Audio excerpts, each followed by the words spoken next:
Dans un monde où l'innovation numérique évolue à une vitesse fulgurante, l'Europe se trouve à la croisée des chemins entre la protection de ses citoyens et la promotion d'un écosystème dynamique d'innovation. On va voir dans cette vidéo pourquoi l'Europe est devenue un frein à l'innovation. Tu es prêt? C'est parti!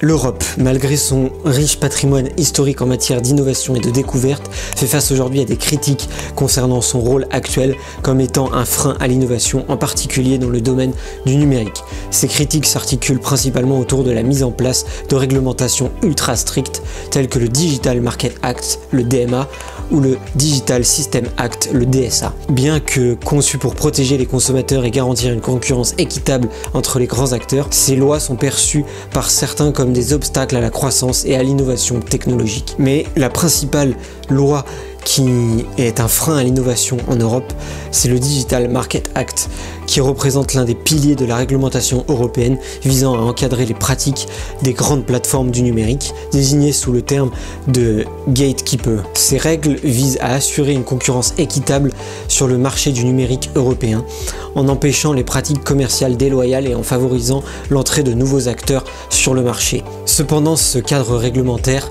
perçu comme étant trop contraignant, limitant la capacité des entreprises à innover rapidement et à déployer de nouvelles technologies, va vite devenir un frein à l'innovation en Europe. C'est pourquoi l'impact du Digital Market Act et des autres réglementations similaires sur l'innovation peut être analysé à travers de plusieurs prismes. D'une part, on peut noter qu'elles garantissent un écosystème numérique beaucoup plus équilibré au sein de l'Union européenne, où les petites et moyennes entreprises peuvent prospérer sans être éclipsées par les très grands acteurs du numérique qui sont à majorité américaine.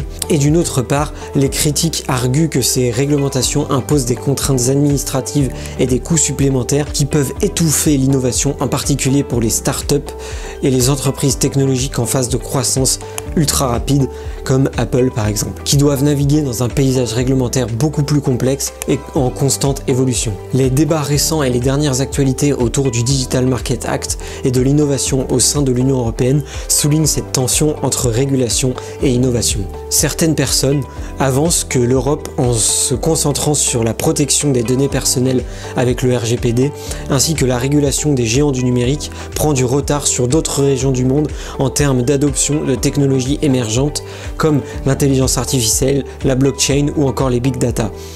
D'autres, cependant, valorisent ces démarches réglementaires comme étant cruciales pour éviter les abus de pouvoir et protéger les droits fondamentaux des consommateurs européens dans l'ère du numérique. Moi, personnellement, je vous fais cette vidéo car je me place dans les personnes qui prennent ces lois comme étant un frein à l'innovation au sein de l'Union européenne, et je trouve qu'elles vont faire fuir les géants du numérique américains qui vont devoir se conformer aux législations européennes et vont être bridés dans leur innovation. En conclusion, le DMA et d'autres initiatives réglementaires européennes visant à créer un marché numérique plus juste et plus sécurisé, il est crucial de trouver un équilibre entre la régulation et la promotion de l'innovation. L'Europe doit veiller à ne pas handicaper ses entreprises dans la course mondiale à l'innovation, tout en protégeant efficacement les intérêts de ses citoyens et de ses entreprises face aux géants du numérique. Il faut noter que la clé réside peut-être dans l'ajustement de ces réglementations pour qu'elles soutiennent l'innovation tout en préservant les principes éthiques et les valeurs qui en font l'identité de l'Europe. Néanmoins, il ne faut pas brider trop les géants du numérique car ils pourraient abandonner le territoire européen en matière d'innovation. J'espère que cette vidéo vous aura plu. En tout cas, moi ça m'a fait plaisir de vous partager mon avis sur le sujet. N'hésite pas à donner le tien en commentaire.